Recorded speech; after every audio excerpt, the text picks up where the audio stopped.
Greetings. Father Mark signing on, continuing the course on the history of the Catholic Church in the United States, beginning a section on Trusteeism. Picking up where we left off last time, in late 1785, the Apostolic Prefect, Father John Carroll, responded by letter to a letter he received from parishioners of St. Peter's Parish in New York. The correspondence reveals the emergence of an ecclesiology that would beset the Catholic Church in the New Republic until the mid-19th century, and this is Trusteeism. It is the first major ecclesiastical conflict in the New Republic. But it did not just appear, it was a natural outgrowth of tensions that we've seen from the beginning.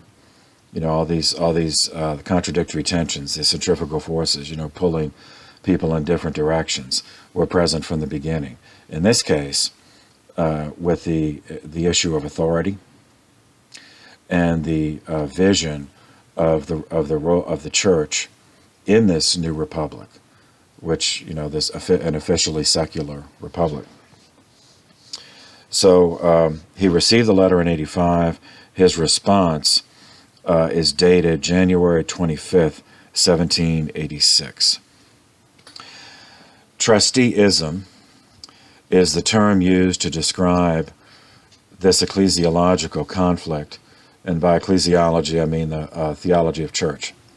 So a conflict over the theology of church within the American Catholic Church regarding the authority of the laity relative to the authority of the bishop. The bitterness generated by this multi-generational conflict, reported in the newspapers of the day, gleefully, prompted the centralization of power in the hands of American Catholic bishops to a much greater degree than existed in Europe. That centralization, in turn, prompted a reaction against church authority at Vatican II, with demands for more lay involvement in church governance. Because these issues are still very much alive in the church today, the historical context will prove helpful. Because no one studies history, so every time one of these authority conflicts come up, they think, oh, this is the first time. But remember, nothing just happens. That these tensions were present from the beginning, and also remember another truism of human behavior, that extremes produce each other. That's the pendulum effect. It's one of the driving forces of the pendulum effect. One group, a motivated, committed, zealous group of whatever side, they get in charge, they go too far. And then, then rifts develop within them as they question if they've gone too far and others think they haven't gone far enough. Those rifts allow those on the other side who resent what they did to move in and take over. Then they go too far. And then rifts will develop there for the same reason. Then once their solidity of purpose, their unity of purpose begins to dissipate, then the other side, who's been resentful all this time, then they seize power. And so it just goes back and forth. It's the same, And the authority issue, is over from the beginning. And that brings another principle of human behavior, is that whenever there's an inordinate amount of emotion expressed, as there is in this, these things became very bitter and lasted literally for generations. The issue is always something else. It's always something else.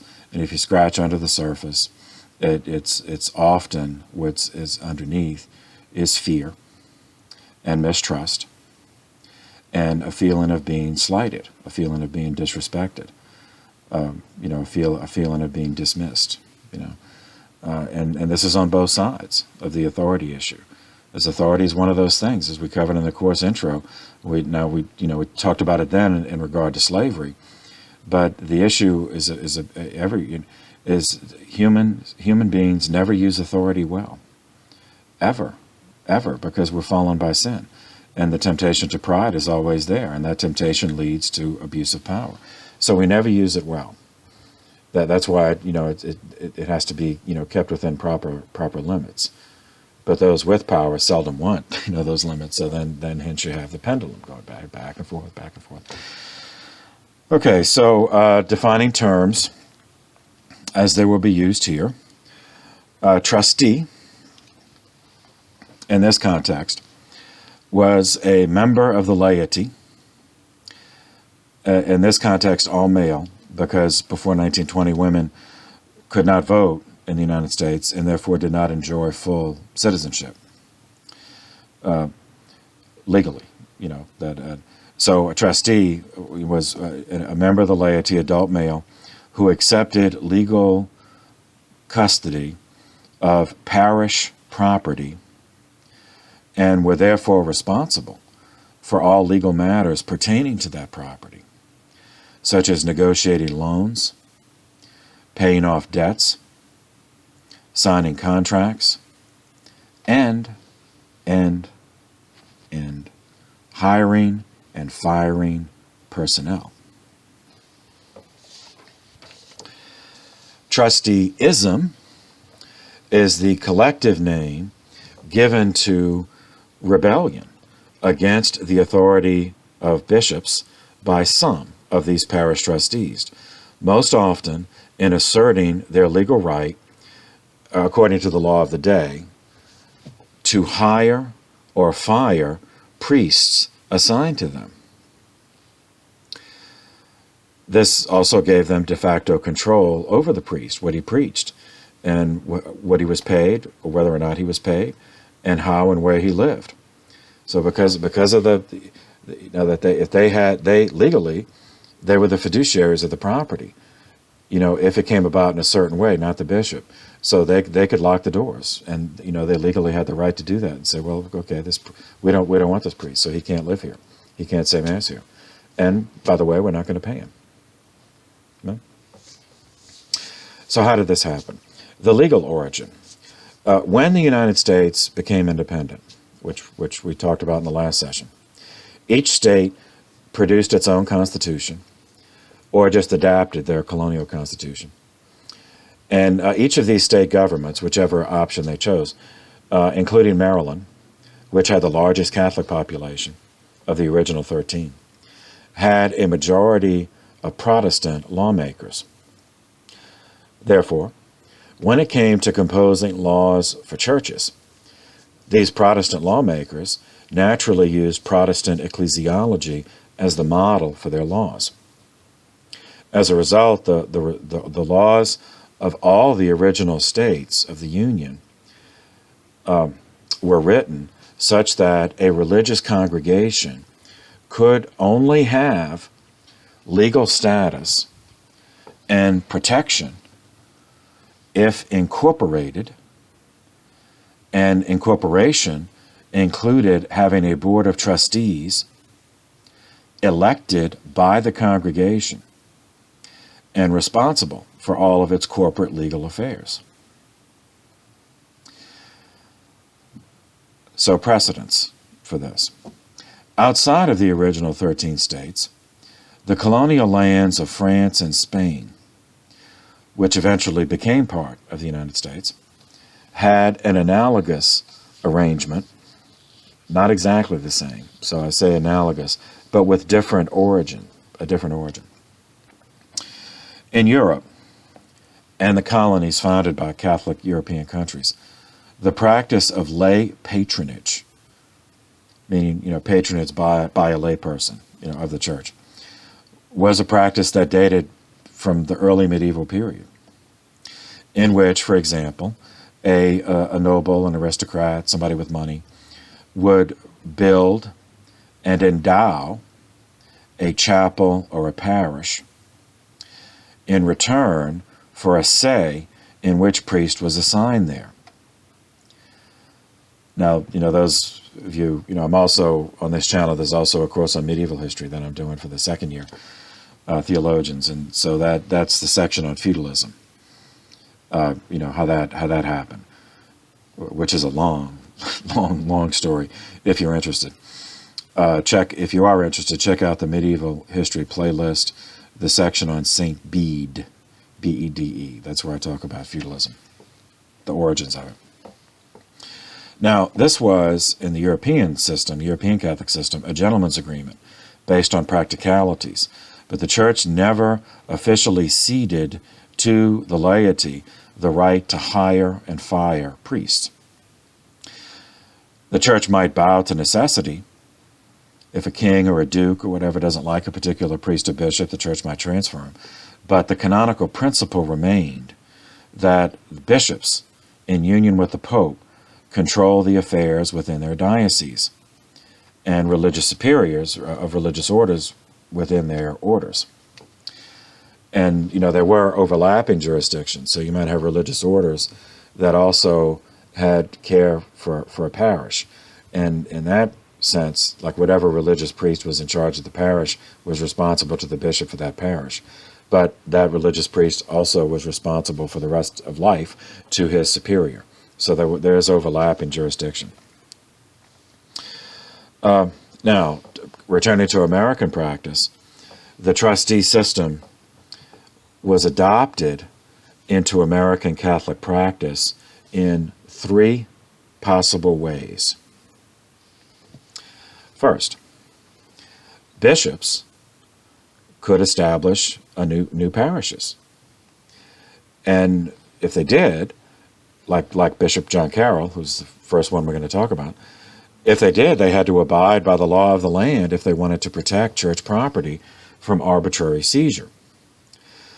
This was the preferable model because then the bishop could have himself and a priest appointed as trustees, or at least write the articles of incorporation such that the church had control over the process by which trustees were selected. So as it developed, and typically the bishop and priest would not be trustees, they'd be officers in the corporation. But then anyway, we'll get to that. So in cases where this model was used, the trustee system could work smoothly because it was integrated into Catholic ecclesiology, meaning that the bishop is the proper authority to establish a parish, and the bishop is the proper authority to assign the priest or transfer the priest. But that's not the only way trusteeism came into American Catholic practice. The second way was because of the massive waves of Catholic immigration, which began in the early national period, exponentially increased in the 1830s because there was work with the twin infrastructure terraforming projects in the country of canals, digging canals to connect the rivers, and railroads. That's terraforming on a large scale, and you need work for that. So massive, literally millions, came in very, very brief, historically, brief period of time. And bishops could not keep pace with the need for new parishes, so that the previous model of the bishop establishing a parish was often not implemented. So this second method was that Catholic laity, on their own initiative, would raise money, build a church, incorporate it under the law of their state, thinking that this would make a bishop more likely to assign them a priest so they could have a sacramental life. And in fact, practical realities meant that bishops often did exactly that. The problem was that in this second model, the bishop had no say in the writing of the articles of incorporation. So he had no influence on whatever was written as the means for selecting new trustees. In the cases that became national scandals, subsequent generations of the laity forgot the initial enthusiasm of the founders of the parish and instead pressed their legal right their legal advantages in attempts to force bishops to abide by their wishes. And not quite 100%, but at least 98% of the time, it was with regard to the assignment of clergy. Either they did not want a priest they liked transferred, or they did have a priest they did not like and wanted transferred. Third model, a way this trusteeism entered into United States Catholic practice, would be when a trustee parish system came into being through religious orders that interpreted their vow of poverty such that they could own no property, even as a religious corporation. So all religious orders take a vow of poverty, and that applies to the individual member of the order, that they do not own property as individuals. But apart from that, on the level of the orders differ. There are some orders that they can own property as an order. But then there are other orders, stricter, that don't. This is, we can't own any property as individuals or as an order. In that case, whoever the missionary priest was, would invite local Catholic laity to create a corporation to manage the temporal affairs of the church. This was the problem that prompted the 1785 letter to Father Carroll, which provides the first written account of the problem in the United States. When he responded, his response was in early 1786. The Church of St. Peter in New York was started by an Irish Capuchin missionary named Father Charles Whelan in 1784. And his surname is spelled W-H-E-L-A-N.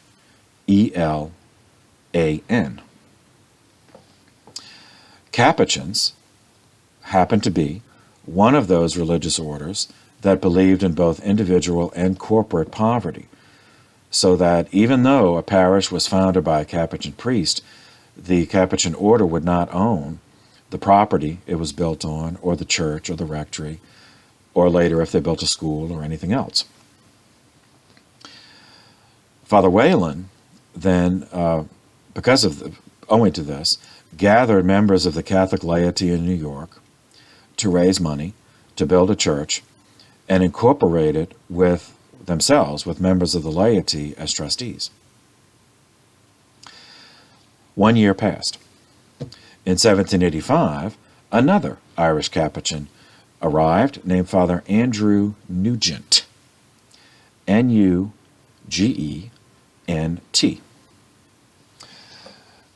Demonic manipulation occurred,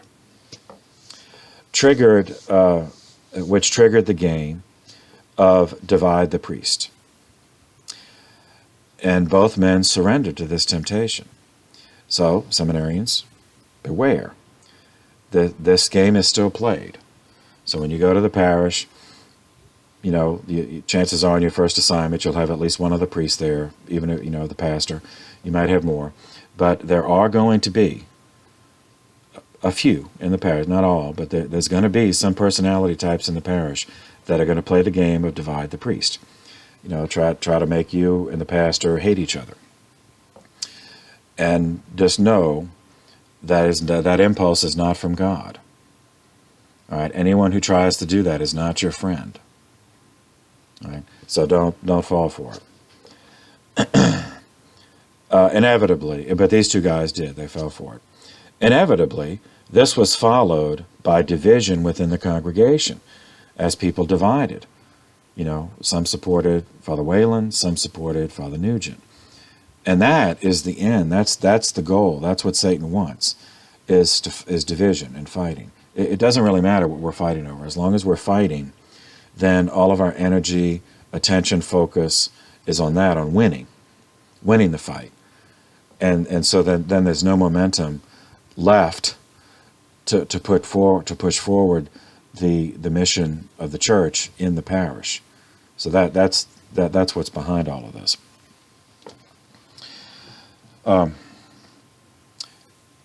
The trustees, then, at least a majority of the trustees, chose to side with Father Nugent because they preferred his homilies.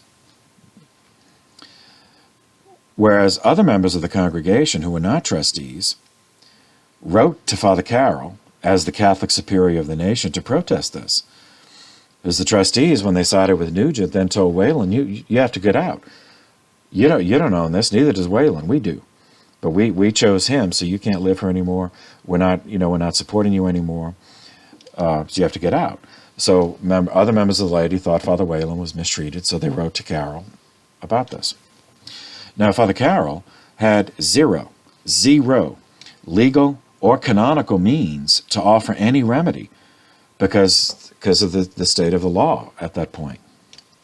This issue led to a schism in the parish, which was an indication of much else to come. An analogous situation occurred when, at the other end of the continent, the southern end of the continent, when the parish, which became St. Louis Cathedral in New Orleans, was established by French Capuchins. Before New Orleans was a diocese. So in a previous session, when we were covering the French background of New Orleans, we saw, how the first parish was incorporated, St. Louis, St. Louis Parish. With the Capuchins, they had these French Capuchins had the same religious interpretation of poverty as the Irish Capuchins, because it's all the same order. Which means these French Capuchins said that we can't own property. So the parish was incorporated with lay trustees. And since New Orleans was not even a diocese yet, obviously there was no bishop involved. So no bishop had any say in writing the original Articles of Incorporation. So in the case in New Orleans, as we'll see when we get to it in the chronology, the trustees in New Orleans actually deprived the bishop of use of the cathedral for over half a century. The bishops actually couldn't live there at the, it was supposed to be the bishop's house, and could not offer the sacraments there. So the bishops had to use other churches. And that affected how, the church in the South, developed. All right, so what is the philosophical background of this? In the arguments that ensued between the laity and at times religious priests like Father Nugent, now his interests were served by siding with the trustees that sided with him. So he had to come up with arguments to justify this. So in the arguments of the trustees against bishops, reference was made to the philosophical anthropology of the day, of the 18th century, which we've alluded to before, and that is rationalism. It exalted reason as the highest value. Which is fundamentally connected to individualism. And in its most radical form, the individualism it can leave one vulnerable to temptations of pride. And then it fed into the Gallican ecclesiology, the local ecclesiology, which also fit into the pre-existing conflicts in the milieu of authority, local authority versus central authority. So that happened, within our government, but it also happened in this transatlantic situation. The Pope appoints the bishops, and then we here in the parish, but what do they know? What does the Pope and the bishop know? We here in the parish know what we need. It's our money. We're raising the money to do this. So why should they have any say at all? So that these trustees would have the same argument about the bishop that Gallicans had about the Pope, that the bishop should just be a spiritual figurehead in the diocese, but each parish should run its own affairs. Just as the Gallicans in France thought that about the Pope, that the hierarchy within France should control the church in France and accord to the Pope honor as a spiritual figurehead, but not in terms of granting him jurisdiction to interfere locally. Okay. Specific American arguments, in addition to those backgrounds from the European background, there were additional specific arguments in the American context, that the American separation of church and state actually required the laity to have control over the temporal affairs of the church, while the clergy should be quarantined to the spiritual sphere. So in practice, those who made such arguments never respected those boundaries, because their assertion of control over clerical assignments, in effect, was appropriating to themselves control over the sacraments, something which their own line of reasoning logically would exclude. So if their argument to the bishop is, well, that the clergy should just deal with spiritual things and we should control the temporal affairs. We should raise the money, pay the bills, and all of that. Well, then sacraments, that's a spiritual act. So then they, by their own line of reasoning, they should have no authority over that. But by telling the bishop what priest they want, then or refusing the priest that they didn't like, or refusing the bishop that they didn't agree with, then they are asserting, by their own line of reasoning, asserting control over the spiritual. So they're not separated. They're not respecting that boundary, which means that the whole argument, remember, the issue is always something else. So when they make this argument, well, it's really just separation of church and state, the spiritual and the temporal, that's really for the best. But the fact that they routinely violated it, and the emotion behind it, indicates that is not the issue. That the issue is not that they were philosophically supporting separation of church and state. The issue was power. Power. That's who is going to be in control. We don't want the bishop to tell us what to do. We want to have the priest we want. And if we stop wanting him, then we want him out. And we want to have the right to get our own priest. So it's power. That's all. It's power. So keep this in mind. This is another truism, a pattern that throughout American history up to today. Anytime and every time. All right, seminarians? Anytime and every time. Every single time that you hear anyone make any argument about limitation of the authority of church hierarchy, ultimately, the goal is to eliminate that authority. It's not to limit, but to eliminate. So they'll use these arguments about, limitation, within its proper sphere, separation, quarantining, clergy just deal with, spiritual stuff. But then those who make that argument never respect it. Like, they feel free to interfere in church matters, but they don't want the church to have any say or any involvement in public affairs. So that means it's all, any arguments like this about limiting, it's always to eliminate. All right, and that's because where it came. It's from the 18th century, the rationalist, because there was always that within. Ultimately the rationalist ethos, which is the incubator within which the Republic was born, had that bias against religion. That religion is not safe. That reason has to protect the world from religion. And inevitably, that means quarantining, but ultimately the ideal for a true rationalist would be to eliminate it, because they see religion as superstition. And that's not just it's not just Catholics, they see all religion as that way. So remember. Only one serious attempt was made to to reconcile all of these contending positions into a synthesis of a uniquely American Catholic ecclesiology that would respect our canonical tradition and our theological tradition. The guy who came up with this synthesis was named John England.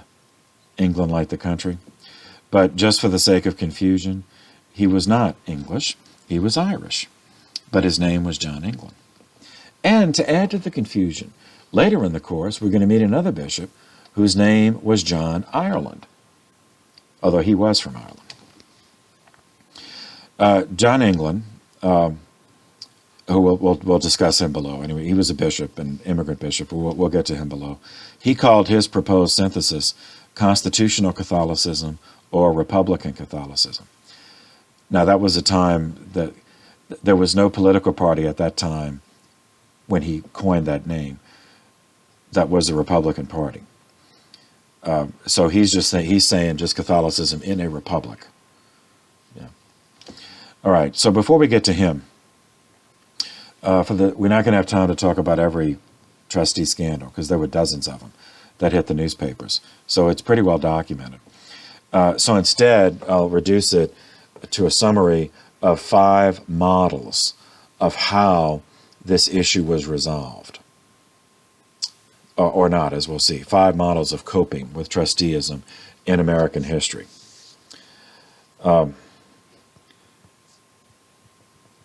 First, the Chicago model. This model ended a decades-long conflict in the late 19th and early 20th centuries between the Archdiocese of Chicago and some of Polish parishes, parishes founded and populated by Polish immigrants who were Catholic. And they were asserting their trustee rights in order to pressure the bishop into assigning to them only native Polish priests and to allow them their own schools which would perpetuate the Polish language and culture. So one Archbishop of Chicago after another fought with them over this until several of the parishes simply gave up. They just went into schism.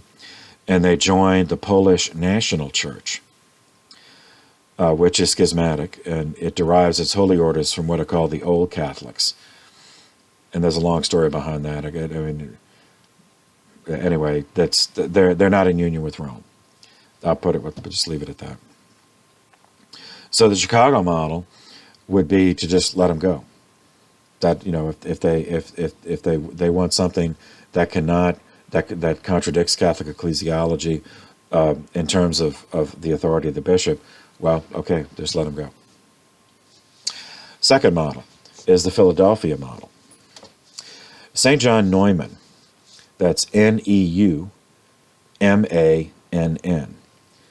not St. John Newman. St. John Newman was an English guy, English cardinal. This, St. John Neumann, was not. He was Bishop of Philadelphia from 1852 to 1860.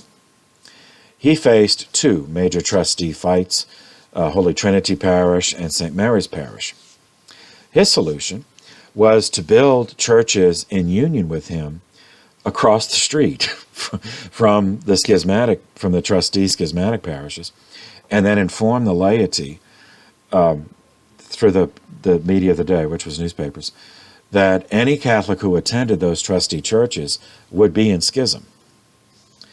The trustees held out for years until after his death. But when the trustees who were in the conflict, had the ego investment in it, eventually they all died out too. And the congregations did not elect replacements, so that those congregations simply disappeared. The trustee congregations disappeared. Some just left the church and never came back. Others just went to Catholic parishes and went on with their lives. So that's the Philadelphia model, is to give people the clear choice. Third, the New York model. Uh, uh, the Bishop of New York who was involved in this was named John Hughes. He was an Irish immigrant priest, and for reasons we'll cover when we get to his life and its chronology, his nickname was Dagger John. He inherited trustee conflicts at two churches in New York City, St. Peter, which we've already mentioned, and St. Patrick. He also inherited, he had a third trustee conflict outside of New York City, but at the time it was within the boundary of the Diocese of New York, and it was at St. Louis Parish in Buffalo, New York. So that's way up, near the Canadian border. But at the time, the Diocese of New York just, covered the whole state. His solution was in keeping with his personality. So he did an op. He did I don't know if it would actually be a sting operation, but he did a like an op, like an intelligence operation. He assigned loyal priests to these parishes, but they were under orders to pretend that they were disloyal, to pretend that they accepted trustee ecclesiology. And once they were accepted by the people, they were to encourage the parishes to undertake expensive building expansion campaigns, which meant borrowing money, for which the trustees were responsible. Once they had borrowed the money and incurred the legal obligation to repay the debt, then they revealed their loyalty, and Dagger John removed the priest and refused to assign new priests until the trustee corporations dissolved themselves so that it could be reconstituted under his control. Initially, they refused.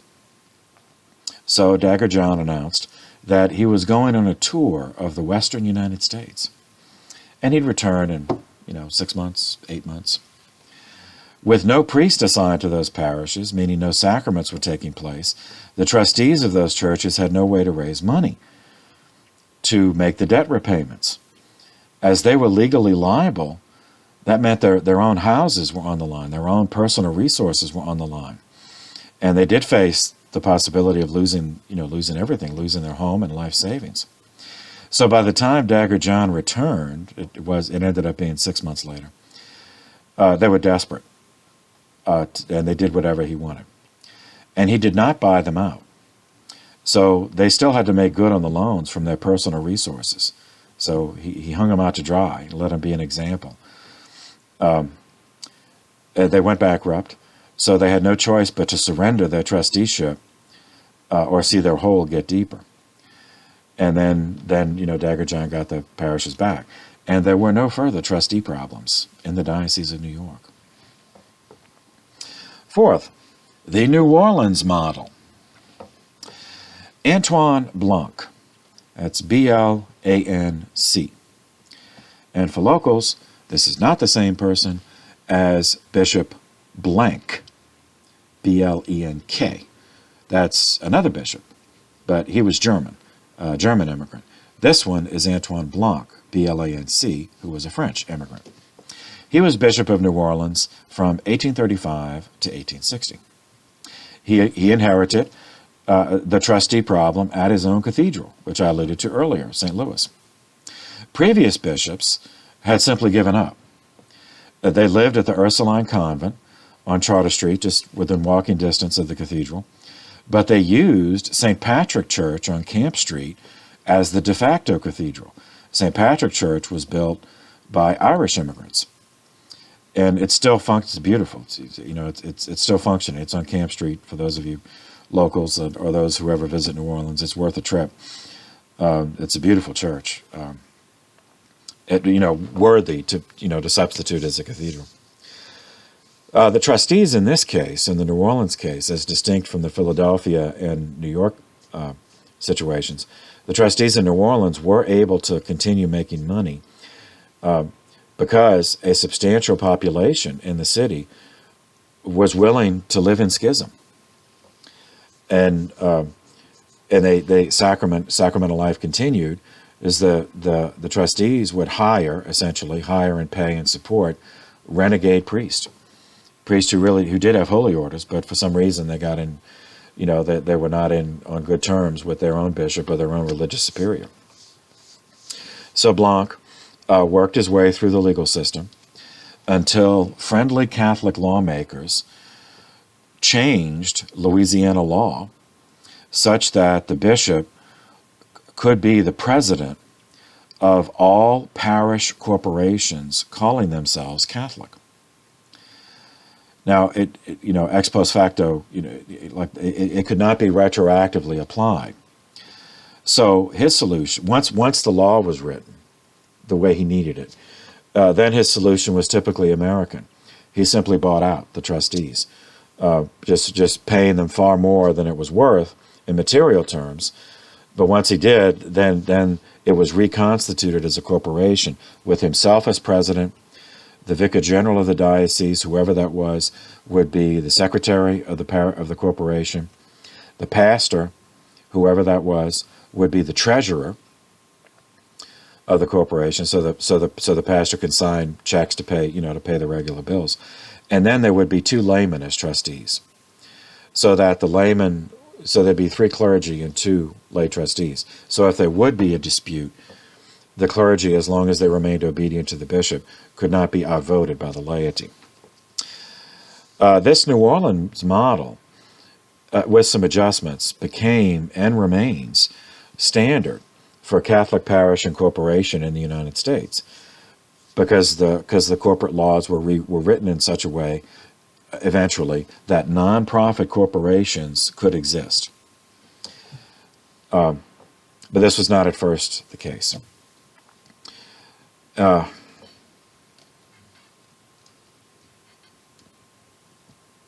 And it's not universal, that there are still some dioceses who use the next model that I'll talk about, which is the Cincinnati model.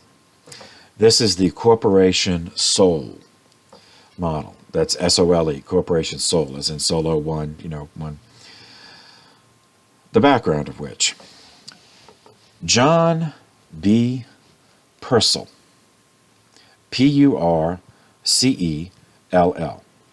was Bishop of Cincinnati, Ohio, from 1832 to 1883. He opted for a model which he was certain would eliminate the trustee problem altogether.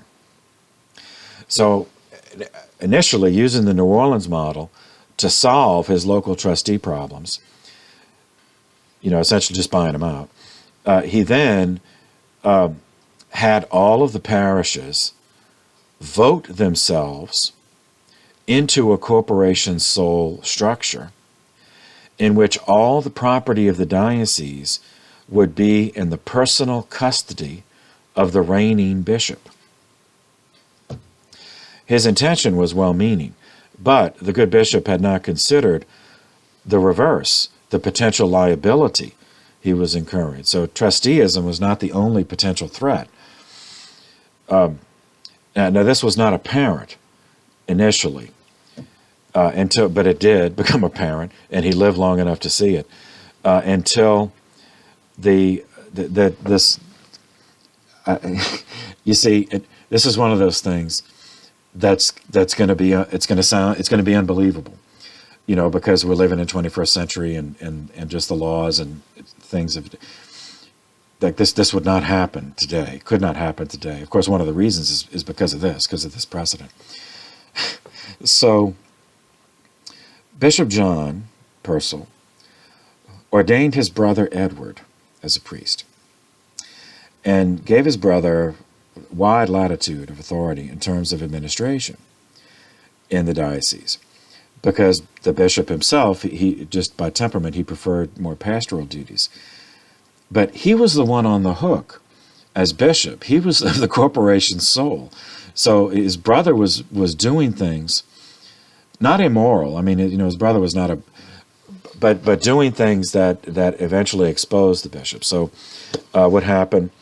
His brother Edward started a diocesan bank. And initially it did well. That it was servicing mostly Catholic immigrants, Irish, a lot of Germans. It was Irish and German as they came to dig the canals and work on the railroads. It's Irish and German. And it was a real bank, so it was like a commercial bank. That have depositors, that have checking accounts, savings accounts. And he invested that money in railroad bonds. And because that was the thing, that was the expanding thing. And it seemed like a secure investment. So he could take the money, the funds on deposit with him, invest that in the bonds. And initially the bonds were returning a high rate of return, so the bank was making a profit. So he thought, okay, that there would not be a case where the bank could not repay every depositor if needed. Also, with the profits generated, the diocese was able to expand. He founded a diocesan newspaper, the Catholic Telegraph, Cincinnati Catholic Telegraph, which is the oldest continuously functioning Catholic newspaper. And it's still being published. A seminary, built multiple churches, as well as purchased land for more. So initially it looked like, he was a genius, a financial genius. If he had died in 1777, then at his funeral, everyone would have said, oh, Father Edward, he was a genius. He just knew how to handle money and use it for the good of the church. But he did not die in 1877, which means he lived to see the collapse of the railroad bubble in 1878, the next year. So we covered the first bubble in American economic history, the Mississippi bubble, which was a real estate bubble. This one, same principle as all the bubbles, except this one was different. This was a commercial. It wasn't strictly land, although it was connected to land. So the short explanation for this: in order for railroads to come about, these were interstate railroads.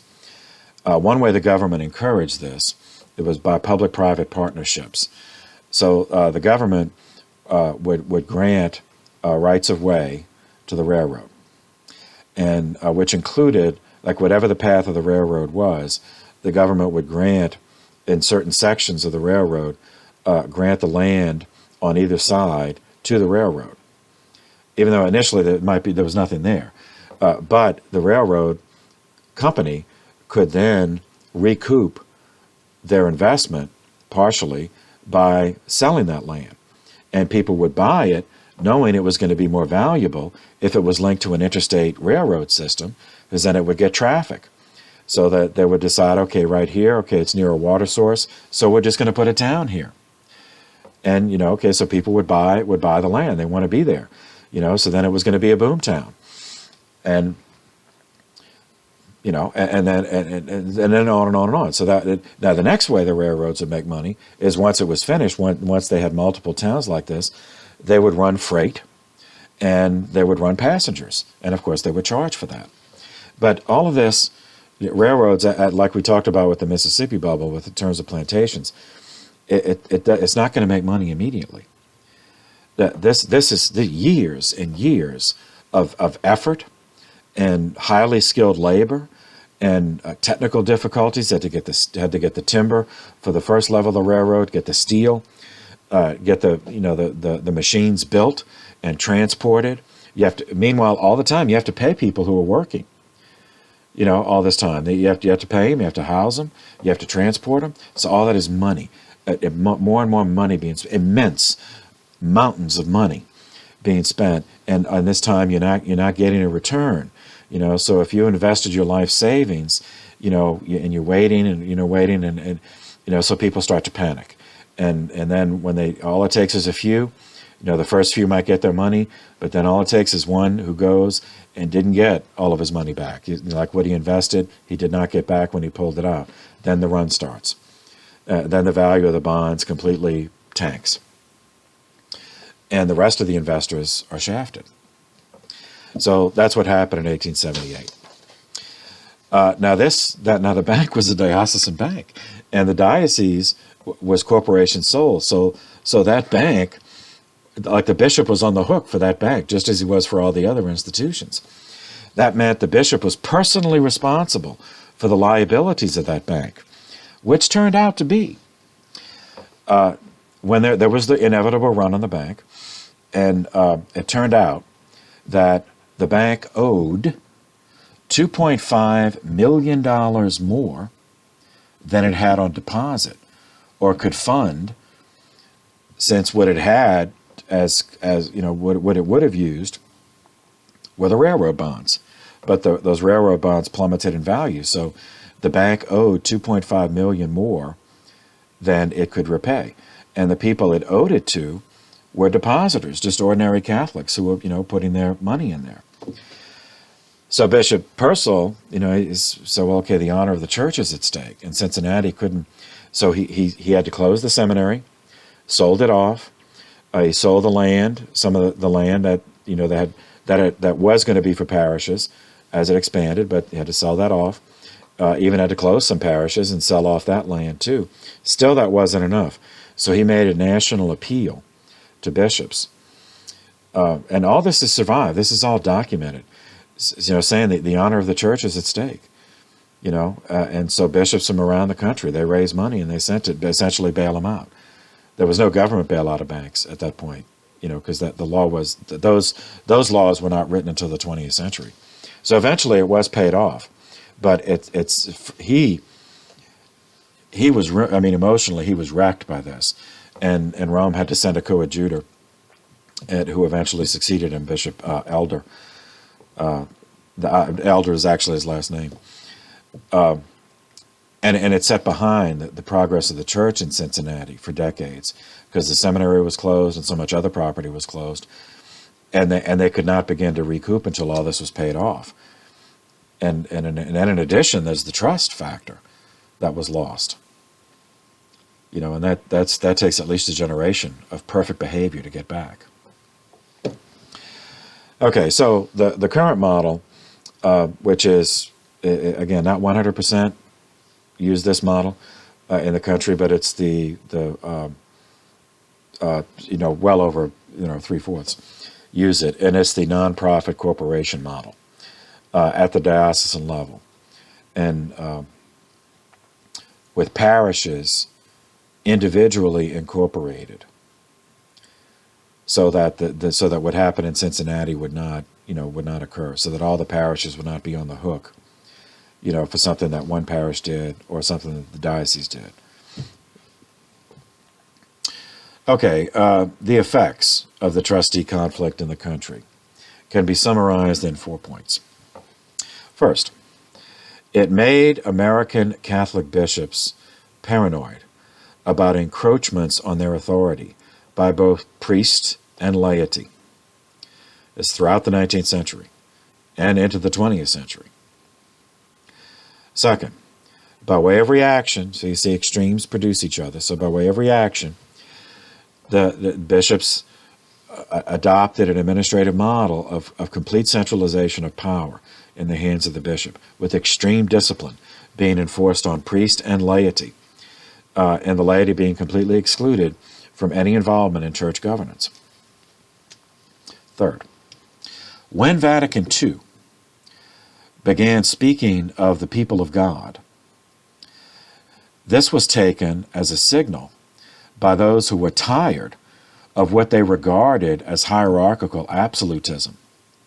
So they began agitating, agitating in post-Vatican II period for democracy in the church, in church governance.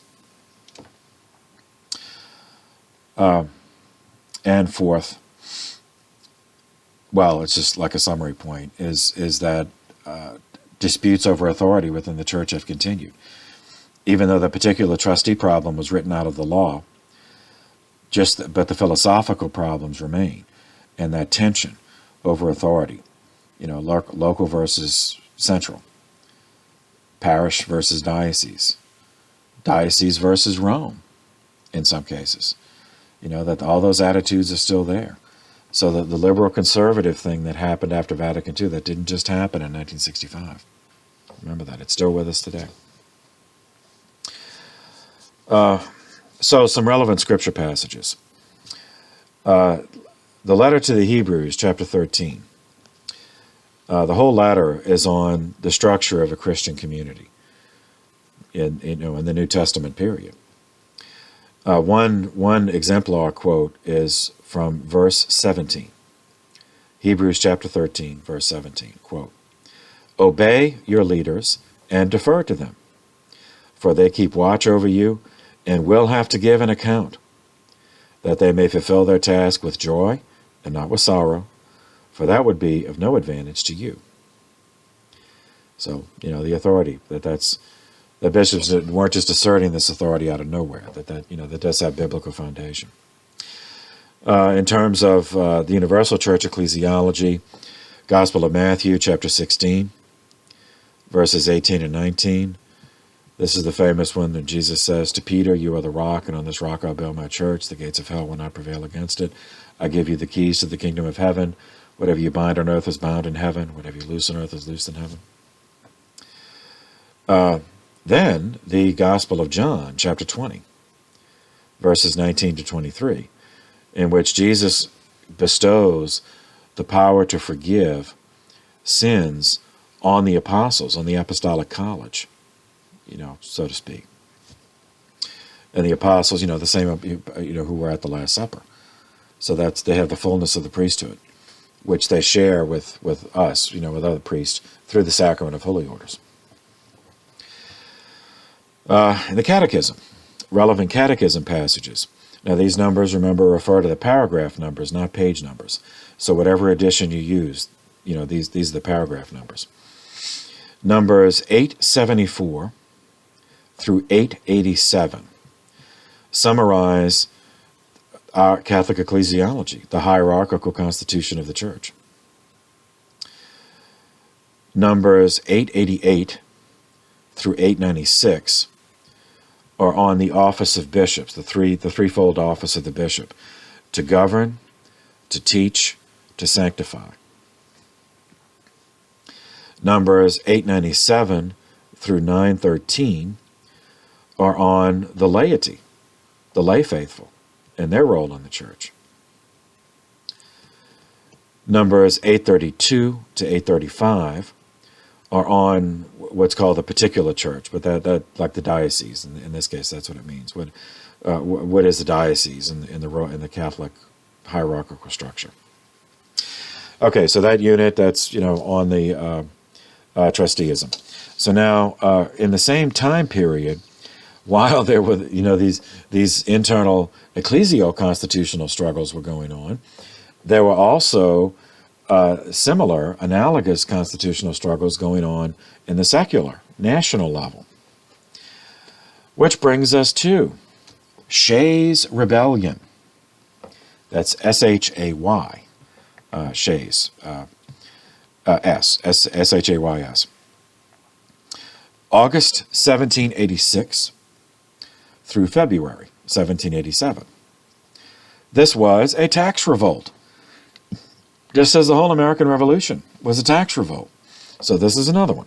This one took place in western Massachusetts, triggered by high taxes, as well as land confiscation for unpaid debts. All right, why this ended up in fighting. During the Revolution, coined money was very scarce. As precious metals were very scarce. So many local transactions, the local economies, villages, towns, had relapsed into barter economy.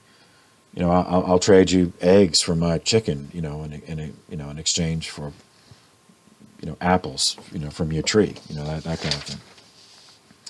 After the Revolution, businesses and banks demanded payment for debts in coin, and few were in a position to obtain coins or precious metals. So governments Now, this is state level and municipal level, and not federal, because this is still the Articles of Confederation, so there was no, which is part of the problem. So these governments of municipalities, counties, and states behaved likewise. They wanted their debts accrued during the Revolution repaid in coin, with gold or silver. Failure to meet such payments led to debt court, in which many lost their land to banks or businesses to whom debt was owed. So that at this early period, there was no bankruptcy protection.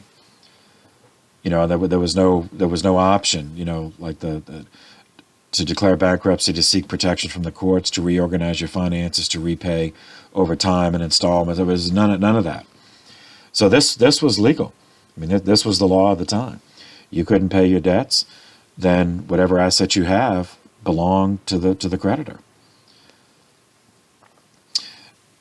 The reason, okay, so that's the background. Now, how this became violent is this occurred also to veterans of the Revolution, most of whom had not been paid. They were fighting, for the cause, for independence. They weren't paid, and most were okay with that. It's okay, we're fighting for the cause. But then they go back, and it's okay, well, I haven't been paid in years. And, so I might have debts on my farm, but it hasn't made money in years because I was away fighting. But now the bank wants payment, and I can't repay it, so they're going to take the farm. And what became clear is that, the banks knew that this was a way for them to steal. I mean, it wasn't stealing because it was legal according to the law of the day, but from the perspective of those on the receiving end, well, here the bank's just going to steal my land, and then they're going to sell it and make a profit. So all right, that's the bank. So one person who found himself in this predicament was Daniel Shays, Shays. Shays volunteered for the 5th Massachusetts Regiment of the Continental Army. He fought in the battles of Bunker Hill, Lexington, and Saratoga. Wounded in battle, he retired after 3 years of service, having received no pay, zero pay. He returned home, where he was arrested, taken into custody, and brought to court to pay for the taxes and debts that accumulated during his 3 years in the Army. Obviously, since he had no salary or pension, he sold a sword given to him by General Lafayette, but it was not enough to cover the debts. Now, each state handled this differently, because remember, this is the Articles of Confederation, and each state is functionally a different country. Some states responded to this problem by printing paper currency, circulating that, accepting the danger of inflation, but, just to get something a step above barter, at a barter economy, to get the economy moving again. But in Massachusetts, they did not do that. The governor of Massachusetts at the time was John Hancock, the guy who did the largest signature, in the Declaration of Independence. John Hancock, now, he's governor of Massachusetts. He and his successor, Governor James Bowdoin, refused. They refused to print paper money because they were afraid of inflation. So it's either you pay in coin or not, or that's it. Then you consider it, a debt, a delinquent, and your property can be confiscated and you can be imprisoned. In September of 1786, Daniel Shays assembled an army of former veterans in his same situation. Came back after years of no pay, fighting for the cause, and here they're getting shafted by the same people that they, not just shafted, I mean imprisoned, and having their land stolen, and all. So, of course they're going to fight. Maybe it was wrong, it's insurrection and rebellion and all of that, but, people, these guys are not robots, and they knew there was an injustice. And eventually this army grew to 4,000 who were shafted this way just in Massachusetts. Their objective initially was the courts. Hated symbol of their impoverishment, because that's what the banks use the courts. You know, same argument, no one's above the law, but okay, so then they just have an unjust law that they're enforcing. So the banks use the courts to take their property and resources. So they first forced the state Supreme Court in Springfield, at the time was in Springfield, Massachusetts, forced it to adjourn. Next, in January of 1787, they attacked the arsenal in Springfield, but that was repulsed by the Massachusetts militia, the forerunner of the National Guard. So they had to make a choice, and some of them would also have been veterans. So they have to decide, do they fight for their country, which was Massachusetts then, or do they side with their fellow former veterans? And in this case, enough of the militia sided with Massachusetts to repulse the attack. On February 4th, Shays was defeated again at Petersham and fled to Vermont. 4,000 men signed confessions of participation in the rebellion in exchange for a general amnesty. 18 were sentenced to death. 2 were actually hanged. The rest were pardoned in 1788, including Shays. He spent, and these guys also received a pension for their service. The ones who were veterans, they received a pension for their unpaid services. No, it really wasn't a pension. It was just payment, for their unpaid years of service in the Revolutionary War. Shays himself was ruined. He spent his pension drinking. He drank himself to death. He died in Sparta, New York, at the age of 78. The Articles of Confederation had been unable to respond to this rebellion, had to rely on the state militia. So this is another step. So we covered that last time. We covered the commercial motivation, which commerce and treaties because of the trade with China. That was one motivation, to seek some adjustments in the nature of the Articles of Confederation.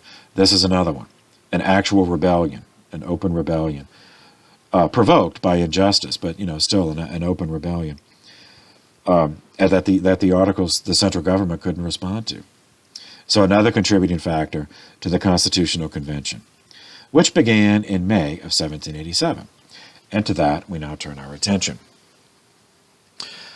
The task for which most of the delegates believed they had assembled was to revise the Articles of Confederation.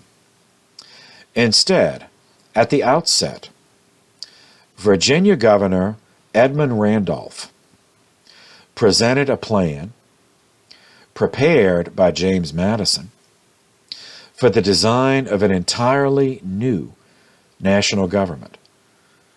So not to revise, but to replace the Articles of Confederation.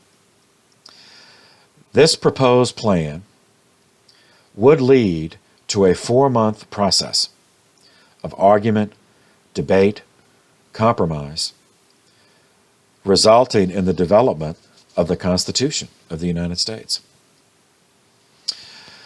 This Constitutional Convention met in Independence Hall, Philadelphia, opening on the 25th of May, 1787. In terms of how this affected the church, because of his friendly relations with many Protestants, which we've covered, because of his accommodationist ecclesiology, Father John Carroll, still apostolic prefect, was actually able to address the Constitutional Convention. You imagine, you see that the history of antipathy, towards Catholics that we covered in the colonial period, and yet they allow a Catholic priest to address them, even though Catholics at this period were a tiny, tiny minority. So there were some advantages to Carroll's approach, to his accommodationist, open civic involvement type ecclesiology. And he argued in his address forcefully for the need of a constitutional provision for the protection and maintenance of religious liberty.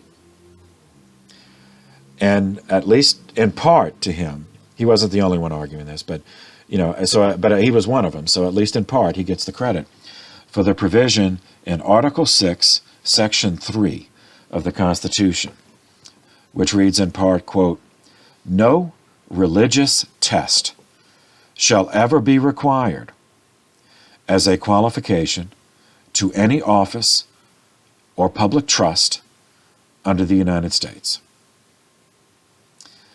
See, carefully worded, because of their living memory. Remember that's what the anti-popery laws were. If you didn't take the Act of Supremacy, which was a religious test, then you couldn't hold public office in England. You couldn't take the bar, so you couldn't be an attorney, which means you could never be a judge. You could not hold an officer commission in the Army or the Navy. So you couldn't run for public office, so you were excluded. So that's why it's phrased that way. It doesn't just say we have freedom of religion. It's phrased in a very specific way because that's what they remember. No religious test shall ever be required as a qualification to any office of public trust, office or public trust under the United States. Moving forward, on September 17th, 1787, the final draft of the new Constitution was read to the 42 delegates who were still at the convention. There were initially 55. So 42 were there that day, were at roll call for that day. Of the 42 who were present, 39 affixed their signatures to the document and notified the Congress of the Articles of Confederation that their work was finished. The Congress, in turn, submitted the document to each of the states for ratification. Now there, in each state, there was going to be a repetition of argument, debate, compromise or not, would take place. Those who did not sign refused because they feared this Constitution. They feared it did not provide sufficient protection for states' rights or individual rights. They feared that, in other words, that the central government was too strong, that they were going too far, that the articles, yes, the articles were too weak, but they feared that the Constitution was going to make the central government too strong. So there followed a year of campaigning, essentially, propaganda, campaigning in favor or against the Constitution, using the media of the day, newspapers and pamphlets. And it was not a foregone conclusion. There were many who feared, resisted, because they feared it would permanently weaken the powers of states in relation to the federal government. With this background, on September 27th, only 10 days later, 1787, Cato, C-A-T-O, first appeared in the New York press, criticizing the proposition of this new republic. Cato's a pen name. It's an ancient Roman, Marcus Porcius Cato. So it's a pen name. A person or persons, was writing who did not want their name known. Brutus followed, article signed by Brutus, followed another ancient Roman name. Followed his article, Brutus' article followed on October 18th, 1787. So these and other articles and public letters critical of the new Constitution, encouraging state legislatures to vote against it, collectively became referred to as the Anti-Federalist Papers, those against a federal form of government. In response to that, Alexander Hamilton decided to launch a measured defense and extensive explanation of this proposed Constitution, as a counteract, to get his. He was pro-federal government, pro-Constitution. So he wanted to get their side of the story out. Now, he was in New York, so he was initially, this was directed against the, not against, but directed to the legislature in New York and to the people to pressure the legislature into approving it. But it got published and circulated throughout the states. He recruited John Jay, who, after writing 4 strong essays, fell ill, and later he contributed 1 more essay, so he wrote 5 in total in a series of essays. Hamilton also recruited James Madison, who was the guy who actually wrote the Constitution, so he obviously had a vested interest in it. So together, these 3 guys, John Jay, James Madison, Alexander Hamilton, published a series of essays under the same pen name, Publius. Collectively, it grew to 85 essays, and they are referred to as the Federalist Papers. The first 77 essays were published in serial form. I mean, not all at once, but, published serially in the Independent Journal, the New York Packet, and the Daily Advertiser between October of 1787 and April of 1788. A compilation of these 77 essays, along with 8 others, were published in book form, 2-volume book form, as under the title The Federalist, subtitle A Collection of Essays, written in favor of the new Constitution, as agreed upon by the Federal Convention. That book form, 2-volume book form, was published September 17th, 1788, by the publishing firm of McLean, J.A. McLean. No, excuse me. Was published by McLean in March and May, the 2-volume. First volume in March, second volume in May of 1788.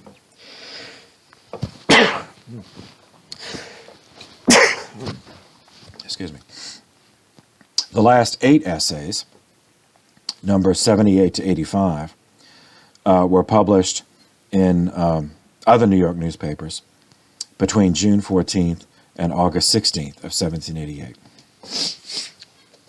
Okay, they're worth reading in their entirety. Obviously, we can't do that, so we'll take a couple of examples. Alexander Hamilton, who's going to be the first Secretary of Treasury in the United States, introduced the series of essays. This is Federalist number 1, written in the Independent Journal. To the people of the state of New York. After an unequivocal experience of the inefficiency of the subsisting federal government, you are called upon to deliberate on a new Constitution for the United States of America. Now that unequivocal, that's obviously Shays' Rebellion. The subject speaks its own importance, comprehending in its consequences nothing less than the existence of the Union, the safety and welfare of the parts of which it is composed, the fate of an empire, in many respects, the most interesting in the world. It has been frequently remarked that it seems to have been reserved to the people of this country, by their conduct and example, to decide the important question, whether societies of men are really capable, or not, of establishing good government from reflection and choice, or whether they are forever destined to depend for their political constitutions on accident and force.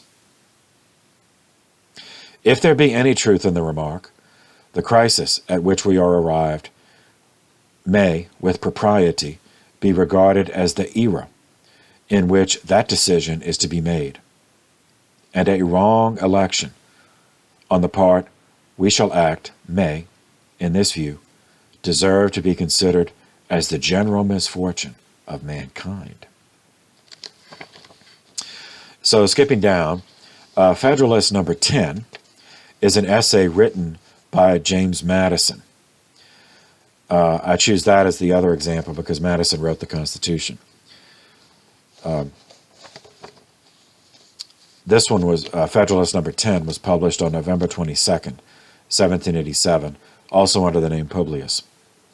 And it is among the most highly regarded of all American political writings. You know, I mean, outside of the Declaration and the Constitution itself and the Bill of Rights. Okay,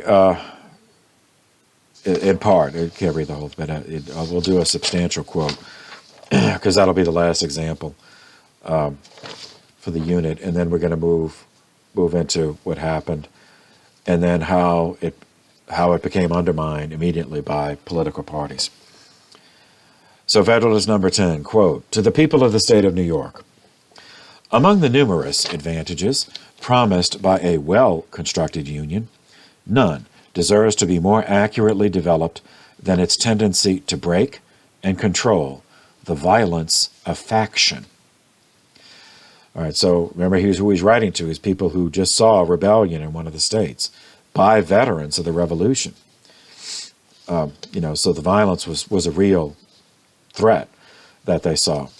Now, in the faction, you know, it was a tax revolt. So, but he's writing to New York. It wasn't on, like New York had different policies, so they didn't have that kind of rebellion that provoked it in Massachusetts. But anyway, that's the background. The friend of popular government never finds himself so much alarmed for their character and fate as when he contemplates their propensity to this dangerous vice, meaning the vice of factionalism. He will not fail, therefore, to set a due value on any plan which, without violating the principles to which he is attached, provides a proper cure to it. The instability, injustice, and confusion introduced into the public councils have in truth been the mortal diseases under which popular governments have everywhere perished, as they continue to be the favorite and fruitful topics from which the adversaries to liberty derive their most specious declamations. Skipping down. Complaints are everywhere heard from our most considerate and virtuous citizens, equally the friends of public and private faith, and of public and personal liberty, that our governments are too unstable, that the public good is disregarded in the conflicts of rival parties, and that measures are too often decided not according to the rules of justice and the rights of the minor party, but by the superior force of an interested and overbearing majority. Now, I have to interject here. I mean, so he's, again, writing to people who know exactly what he's talking about with the background of Shays' Rebellion. He is asserting that a stronger central government could have prevented Shays' Rebellion from happening because it would forestall the formation of factions, an anti-tax faction as opposed to a high-tax faction, so that the minority would not be overcome by force. Yet that's exactly what happened with Shays' Rebellion. Anyway, back to the quote. However anxiously we may wish that these complaints had no foundation, the evidence of known facts will not permit us to deny that they are in some degree true. So he's acknowledging that at least. These must be chiefly, if not wholly, effects of the unsteadiness and injustice with which a factious spirit has tainted our public administrations. By a faction, I understand to mean a number of citizens, whether amounting to a majority or a minority of the whole, who are united and actuated by some common impulse of passion or of interest, adverse to the rights of other citizens, or to the permanent and aggregate interest of the community. So an interest group, a special interest group, is what, that's his definition of a faction. There are two methods of curing the mischiefs of faction. The one by removing its cause, the other by controlling its effects. There are again two methods of removing the causes of faction. The one by destroying the liberty which is essential to its existence. The other by giving to every citizen the same opinions, the same passions, and the same interests. It could never be more truly said than of the first remedy that it was worse than the disease. Liberty is to faction what air is to fire, an ailment without which it instantly expires. But it could not be less folly to abolish liberty, which is essential to political life, because it nourishes faction, than it would be to wish the annihilation of air, which is essential to animal life, simply because it imparts to fire its destructive agency. The second expedient is as impractical as the first would be unwise. As long as the reason of man continues fallible, and he is at liberty to exercise it, different opinions will be formed. As long as the connection subsists between his reason and his self-love, his opinions and his passions will have a reciprocal influence on each other, and the former will be objects to which the latter will attach themselves. The diversity in the faculties of men, from which the rights of property originate, is not less an insuperable obstacle to a uniformity of interest. The protection of these faculties is the first object of government. From the protection of different and unequal faculties of acquiring property, the possession of different degrees and kinds of property immediately results. And from the influence of these on the sentiments and views of the respective proprietors ensues a division of the society into different interests and different parties. So again, this is all the Shays Rebellion. It's all the finance, the property. So he saw Shays, it's the poor who revolted against the rich. Now that's oversimplified, because there was a great deal of injustice being done to the poor. So it wasn't all the poor's fault, just because but he's putting it in these terms: a factionalism, a faction of the poor, the faction of the rich, and arguing that the Articles of Confederation couldn't solve it, but this federal constitution could. So strong is this propensity of mankind to fall into mutual animosities that where no substantial occasion presents itself, the most frivolous and fanciful distinctions have been sufficient to kindle their unfriendly passions and excite their most violent conflicts. But the most common and durable source of faction has been the various and unequal distribution of property. So you see that rich and poor, it's the same argument that's going on now. I won't mention politicians' names because, but you know what I mean. There's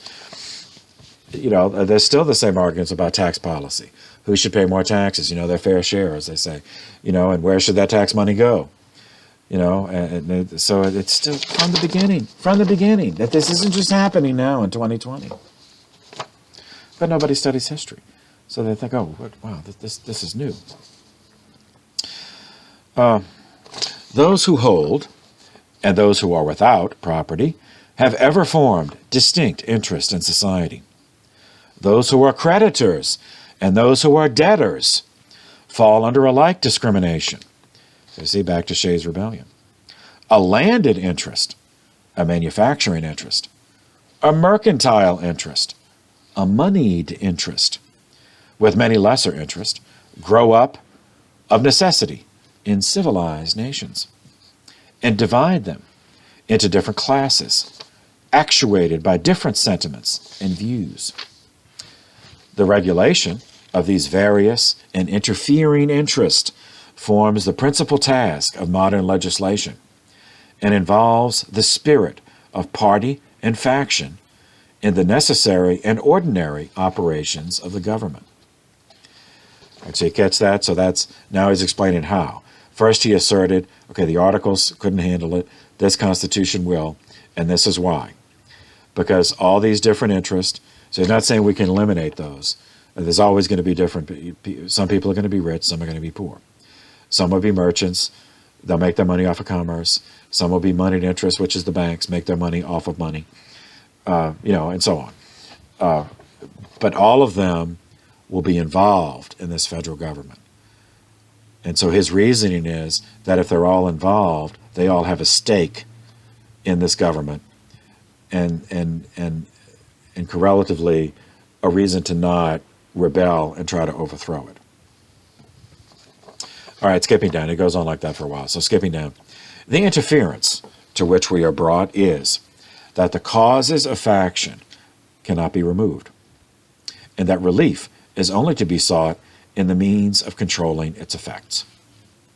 If a faction consists of less than a majority, relief is supplied by the Republican principle, which enables the majority to defeat its sinister views by a simple vote.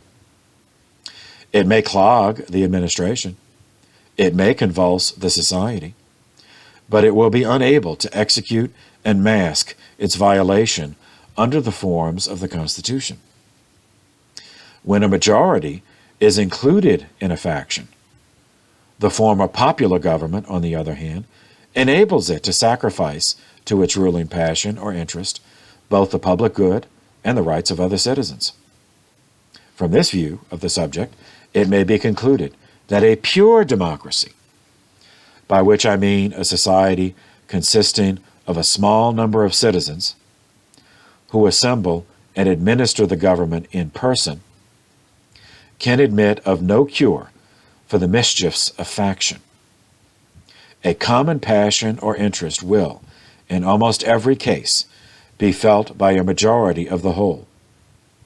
A communication and concert result from the form of government itself, and there is nothing to check the inducements to sacrifice the weaker party or an obnoxious individual. So that's a reference to the ancient Greek city-states, which were pure democracy in the sense that he's defining it. Not that every single person participated in the government, but meaning all of the citizens, the adult male propertied, landowners with above a certain degree of wealth, they met, and that was the government. So saying that doesn't work. History revealed that. Hence it is that such democracies have ever been spectacles of turbulence and contention, have ever been found incompatible with personal security or the rights of property, and have in general been as short in their lives as they have been violent in their deaths. Theoretic politicians who have patronized this species of government have erroneously supposed that by reducing mankind to a perfect equality in their political rights, they would, at the same time, be perfectly equalized and assimilated in their possessions, their opinions, and their passions. A republic, by which I mean a government in which the scheme of representation takes place, opens a different prospect and promises the cure for which we are seeking. Let us examine the points in which it varies from pure democracy, and we shall comprehend both the nature and the cure and the efficacy which it must derive for the Union. The two great points of difference between a democracy and a republic are, first, the delegation of the government, and the latter, to a small number of citizens elected by the rest. Secondly, the greater number of citizens and greater sphere of the country over which the latter may be extended. The effect of the first difference is, on the one hand, to refine and enlarge the public views by passing them through the medium of a chosen body of citizens, whose wisdom may best discern the true interest of the country, and whose patriotism and love of and love of justice will be least likely to sacrifice it to temporary or partial considerations. Under such a regulation, it may well happen that the public voice, pronounced by the representatives of the people, will be more consonant to the public good than if pronounced by the people themselves, convened for that purpose. On the other hand, the effect may be inverted.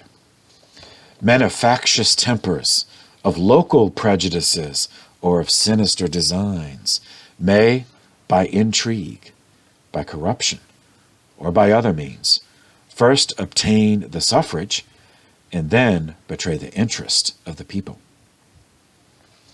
Hence, it clearly appears that the same advantage which a republic has over a democracy in controlling the effects of faction is enjoyed by a large over a small republic, is enjoyed by the Union over the states composing it. A rage for paper money, for an abolition of debts, for an equal division of property, or for any other improper or wicked project, will be less apt to pervade the whole body of the Union than a particular member of it. In the same proportion as such a malady is more likely to taint a particular county or district than an entire state. In the extant and proper structure of the Union, therefore, we behold a Republican remedy for the diseases most incident to Republican government. And according to the degree of pleasure and pride we feel in being Republicans, ought to be our zeal in cherishing the spirit and supporting the character of Federalists. Okay, so let all that sink in. Now I didn't quote from the Anti-Federalists for the sake of time, because they lost, But if I had, and you can find them, I mean, all this stuff is available. But one of the arguments of the Anti-Federalist, as a solution to problems like Shays' Rebellion, would be the pure democracy. Now, as they were arguing it, it was an idealized and completely unhistorical view of what ancient Greek city-state democracy was like. So they were arguing that Shays' Rebellion would not have happened if the problems were not present. And the problems of injustice with regard to debt collection would not exist if everyone, including Shay and other veterans like him, were actually part of the government. Like if the citizenry of the state, if it was a democracy in that sense, that they could all participate, well, then people like him would not approve laws which existed by which he was victimized. So that the Anti-Federalists also acknowledged that Shays' Rebellion was a problem, but their solution was to keep the Articles of Confederation, to have a weak central government, but that each state should reform its government to be a pure democracy. And that would be a protection against injustice. So you might still have some self-interested rich people who want to pass unjust laws to shaft people with the poor. But if the poor are actually part of the government, the Anti-Federalist argued, well, then that would counterbalance each other. All right. So that's. But Madison responds that that's not going to last, because none of the Athenian, like the Athenian democracy, Mycenae, Thebes, that none of those city-states survived, because pure democracy, in that sense, of all the citizens, together, first it's limited by numbers. There's only so many people you can get together in one place at one time to do that. Second, it's destroyed by the spirit of faction. Either the factions are too numerous and they can't agree on anything, or the operation of force and menace and threat results in all of the lawmakers in the agora, in the city-state, being intimidated into agreeing with one faction. And so their freedom is lost that way. He sees the republic as a way to accomplish both, so that you can have broader involvement in the government, but not directly. Instead, indirect democracy. So the broader population would elect representatives, and those representatives would go to represent them in making the laws. So he argued, that was his solution to the injustices that led to Shays' rebellion, is that, well, Shay would participate indirectly in the government by electing, and people like him, the poor, those, who had, debts and all, they could elect representatives who would go and argue for them, argue their case in the government, so that the result would be a law, would achieve the same objective as the Anti-Federalists said could be achieved by pure democracy on the state level. Passage of laws that are just enough, even if they're compromised, but that that they're not so unjust that one faction would feel they have no choice other than to fight. So that's his argument. And so you see the whole, he mentions paper money, abolition of debts, division of property, all those things. So that's the background of this. Okay, now in terms of Catholic support, we already mentioned John Carroll. The convention, the Constitutional Convention that drafted the Constitution, included two Catholics who voted. John Carroll was able to speak to the convention, but he was not a voting delegate. But there were two Catholic delegates who voted. One was Carroll's relative, Daniel Carroll of Maryland. The other was Thomas Fitzsimmons of Pennsylvania. Fitzsimmons was a former member of both the Pennsylvania legislature and the Congress of the Articles of Confederation. Later, he was a member of the National House of Representatives. Later from this point, after the Constitution passed, it created a Congress, and he was a member of that from 1789 to 1795. He was a Federalist, in the sense that Madison defined it at the end of the essay I quoted, meaning one who favored a strong central government.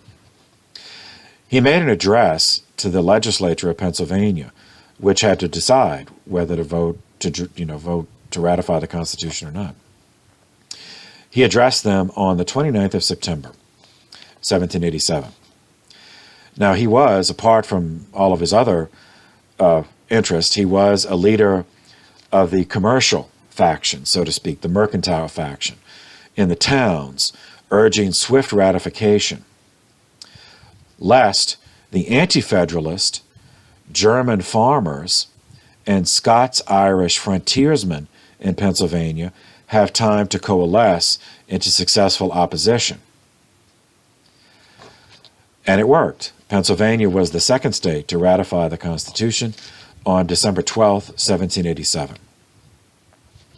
In later life, Fitzsimmons served as president of the Chamber of Commerce in his state. He served as a trustee of the University of Pennsylvania. He served as a trustee of the Bank of North America. He remained a devout practicing Catholic and was the single largest donor in his lifetime to St. Augustine Church in Philadelphia. He argued in his address that the Articles of Confederation needed to be replaced rather than amended, as it was a construct that had just proved unworkable. Referring to this direction, at the Constitutional Convention, he said, quote, "In fact, no confederation exists. Or if it does exist, it exists to no purpose, as it can answer no useful purpose. It cannot provide for the common defense. It cannot promote the general welfare. They," meaning the delegates, "found the confederation without vigor and so decayed that it was impossible to graft a useful article upon it," to amend it or adjust it. The other Catholic at the convention, Daniel Carroll, also he went back to Maryland. He had to address the Maryland Assembly and put his point of view for, yes, you should ratify this. His address to them was on October 16th, 1787. This Daniel is the brother of John Carroll. He's also so you see they have these names. So their father was named Daniel. And so one of his sons he named Daniel, who was the Constitution Daniel. And then there's John, who was the priest and later bishop.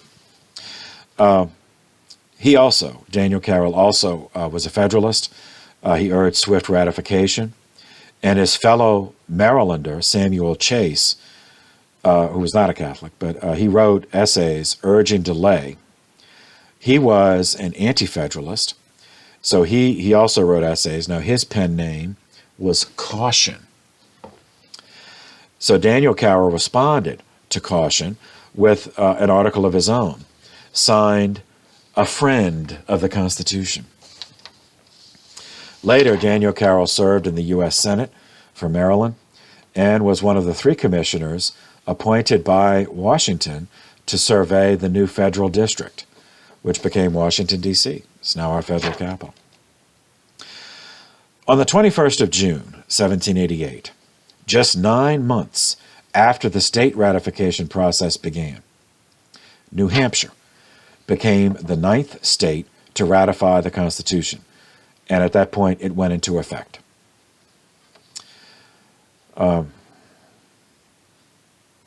In terms of slavery, returning, you remember I promised in the opening, that's how we started, but I said, it's just going to keep coming, keep returning, because it's the original sin of the country, really.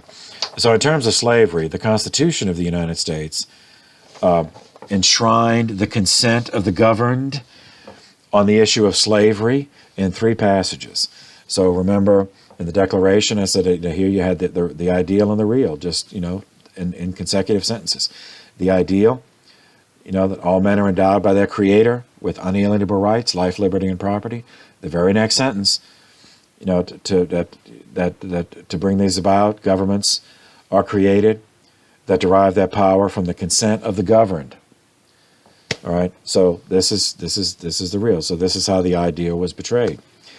Article 1, Section 2. Congress allowed that slaves be considered 3/5 of a person for purposes of calculating the proportional representation of each state to the House of Representatives. So the Constitution, to address the local versus central problem, as well as the fear of states with a small population being drowned out by large population, it had a bicameral legislature, 2 houses. The upper house, the Senate, every state got 2 representatives. So the Senate, the senators were considered ambassadors from their state to the federal government. Regardless of population, they had 2 ambassadors. Whereas the lower house, the House of Representatives, was proportional representation based on their population, so that the larger states would have more representatives than the smaller states. Well, then what do you do with the slaves? So that was part of the argument there. Well, okay, slaves they're actually, they're people there in the state, which, if they were counted, would increase the population of the state for purposes of representation. Yet, the slaves themselves did not get to elect representatives because they had no civil rights, or human rights for that matter, at this period. So this was the compromise. And I mean, I don't know I'm sorry it happened, that it's part of our history, but it is. The compromise was that in enumerating the population for purposes of calculating how many representatives a state would have, slaves would be counted as 3/5 of a person instead of a whole person. Article 1, Section 9, prohibited Congress from interfering in the Atlantic slave trade until 1808. Article 4, Section 2, provided for the return of an escaped slave to his or her owner, viewing the slave in terms of property rights. So right at the beginning, it was there. And it was a compromise. I mean, just as we talked about earlier. Without this, without protection of slavery in the Constitution, the Southern states would not have ratified it, which means the Union would not have come together. So that's what happened, and so the original sin of the country continued. And, it's going to continue We'll see it periodically, as you know, it'll keep coming back in history until the Civil War.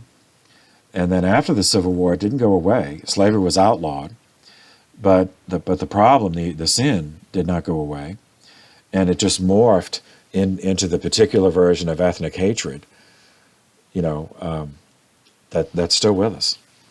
And again, racism is the term that's used, but I explain, why I think ethnic hatred is a more accurate term. But whichever, it's still the result of sin.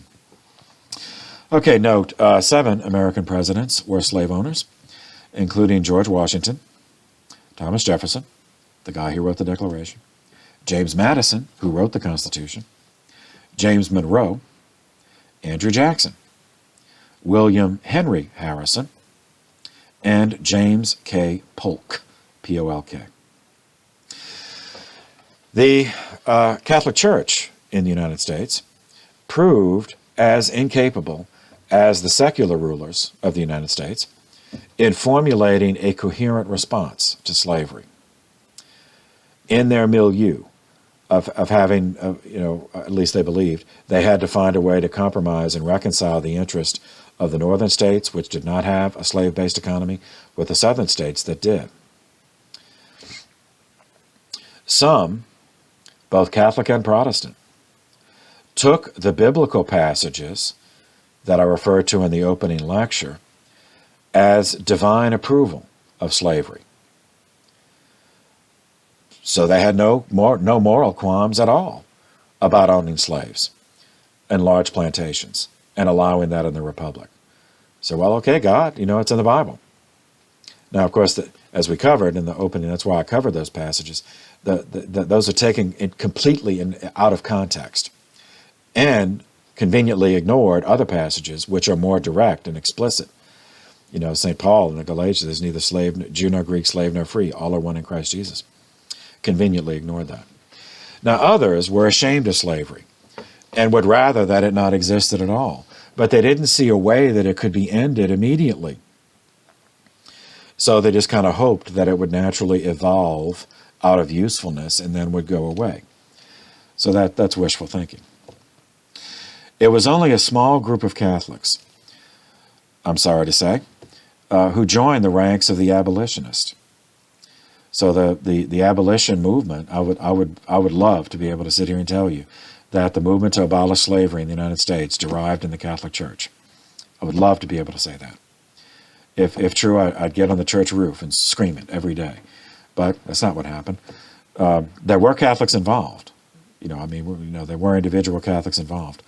But the abolition movement did not derive within the Catholic Church. When the Civil War came, or the war between the states, whatever you want to call it, Catholics among the laity and clergy generally sided with their region, north or south. There were a couple of exceptions in each case, but for the most part, they just went with their region. And this included, that many of those bishops were immigrants themselves, from Ireland or France or Germany.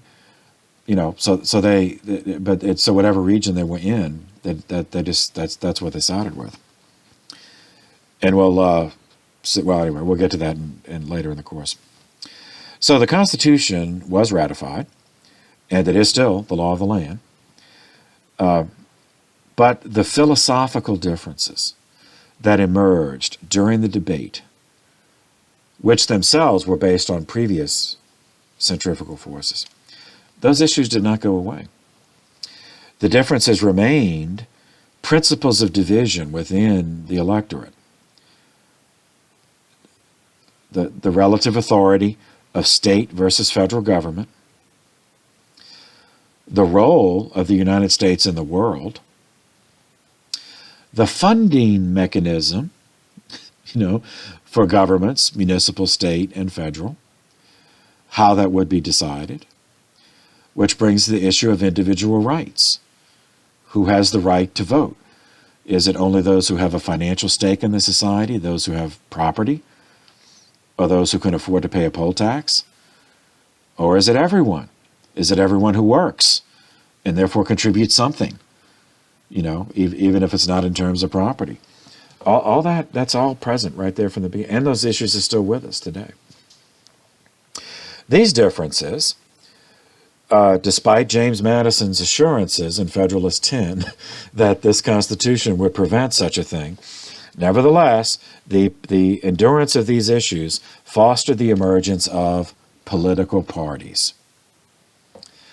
Political parties, now if I've been teaching this in high school, like if this were a high school civics class, at this point I would take out a $10 bill and I would say, I'm going to give this $10 bill to the first student who can find political parties in the Constitution. And, and so they flipping through the book, see if they find it and just let them go. And then eventually, and of course the joke is, but deliver it in a way so they'll never forget it, that political parties are not in the Constitution. Now, they're not illegal because the Constitution does have a right of assembly and a right of expression. So it's not, political parties are not unconstitutional, but they were not in the Constitution. And one may argue plausibly that their effect has been anti-constitutional, as we shall see. The